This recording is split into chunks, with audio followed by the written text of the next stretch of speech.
ಇನ್ನು ಕಾಂಗ್ರೆಸ್ ಸಂಸದ ತುಕಾರಾಂ ಮನೆಯಲ್ಲೂ ಕೂಡ ಇಡಿ ಶೋಧ. ಬೆಂಗಳೂರು ಮತ್ತು ಸಂಡೂರಿನಲ್ಲಿರುವಂತಹ ತುಕಾರಾಂ ಅವರ ನಿವಾಸಗಳಲ್ಲಿ ತಲಾಶ್ ನಡೀತಾ ಇದೆ. ಒಟ್ಟು 8 ಕಡೆ ಏಕಕಾಲಕ್ಕೆ ಇಡಿ ತಂಡ ದಾಳಿಯನ್ನು ನಡೆಸಿರೋದು. ಅದರಲ್ಲಿ ತುಕಾರಾಂ ಅವರ ಬೆಂಗಳೂರು ಮತ್ತು ಸಂಡೂರಿನ ನಿವಾಸವೂ ಕೂಡ ಸೇರಿದೆ. ಇಡಿಯ 10ಕ್ಕೂ ಹೆಚ್ಚು ಅಧಿಕಾರಿಗಳಿಂದ ತೀವ್ರ ಶೋಧ ನಡೀತಾ ಇದೆ. ಮನೆಯಿಂದ 2 ಕಿಲೋಮೀಟರ್ ದೂರದಲ್ಲಿ ರಸ್ತೆಗೆ ಬ್ಯಾರಿಕೇಡ್ಗಳನ್ನು ಹಾಕಲಾಗಿದೆ. ಅಧಿಕಾರಿಗಳಿಂದ ದಾಖಲೆ ಪತ್ರಗಳ ಶೋಧ ಜೊತೆಗೆ ಪ್ರಶ್ನೆಗಳ ಸುರಿಮಳೆ ಕೂಡ. ಒಂದೆರಡಲ್ಲ 187 ಕೋಟಿ ರೂಪಾಯಿಯ ಅವ್ಯವಹಾರದ ಪ್ರಕರಣ ಇದು. ಈ ಹಿನ್ನೆಲೆಯಲ್ಲಿ ಇಡಿ ಅಧಿಕಾರಿಗಳು ಪ್ರಶ್ನೆ ಮೇಲೆ ಪ್ರಶ್ನೆ ಕೇಳ್ತಿದ್ದಾರೆ. ಸಂಸದ ತುಕಾರಾಂ ಕಕ್ಕಾಬಿಕ್ಕಿಯಾಗಿದ್ದಾರೆ. ಲೋಕಸಭಾ ಚುನಾವಣೆ ವೇಳೆ ಹಣ ಹಂಚಿಕೆಯ ಬಗ್ಗೆ ಇಡಿ ವಿಚಾರಣೆ ಮಾಡ್ತಾ ಇದೆ.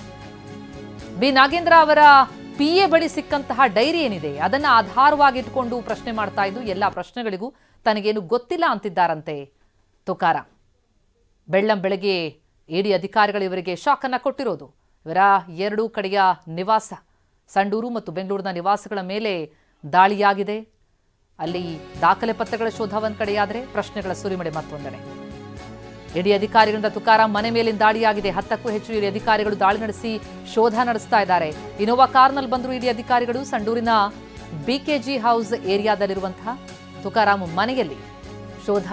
ಮನೆಯಲ್ಲೇ ಇದ್ದಾರೆ ಸಂಸದ ತುಕಾರಾಂ. ಹಾಗಾಗಿ ಸಂಸದರ ವಿಚಾರಣೆಯನ್ನ ಕೂಡ ಇಡಿ ಅಧಿಕಾರಿಗಳು ನಡೆಸ್ತಾ ಇದ್ದಾರೆ. ತುಕಾರಾಂ ಮನೆಗೆ ಸಿಆರ್ಪಿಎಫ್ ಮತ್ತು ಸ್ಥಳೀಯ ಪೊಲೀಸರಿಂದ ಭದ್ರತೆ. ಇಡಿ ಶಾಕ್ ಕೊಟ್ಟಿದೆ. ಶಾಸಕರು, ಸಂಸದರು ಎಲ್ರಿಗೂ ಕೂಡ ವಾಲ್ಮೀಕಿ ಹಗರಣಕ್ಕೆ ಸಂಬಂಧಪಟ್ಟಂತೆ ಆಗ್ತಾ ಇರುವಂತಹ ಶೋಧ ಕಾರ್ಯ ಇದು. ಈ ತುಕಾರಾಂ ಮನೆ ಮೇಲೆ ಇಡಿ ದಾಳಿ ನಡೆಸಿದ್ದು. ಸಂಡೂರಿನ ನಿವಾಸದಲ್ಲಿ ತುಕಾರಾಂ ಇದ್ದಾರೆ. ಅಲ್ಲವರ ವಿಚಾರಣೆ ಕೂಡ ನಡೀತಾ ಇದೆ. ಪ್ರಶ್ನೆಗಳ ಸುರಿಮಳೆಗೈತಾ ಇದ್ದಾರೆ ಇಡಿ ಅಧಿಕಾರಿಗಳು. ಎಲ್ಲ ಪ್ರಶ್ನೆಗಳಿಗೂ ನನಗೇನು ಗೊತ್ತಿಲ್ಲ ಅಂತಿದ್ದಾರಂತೆ ತುಕಾರಾಂ.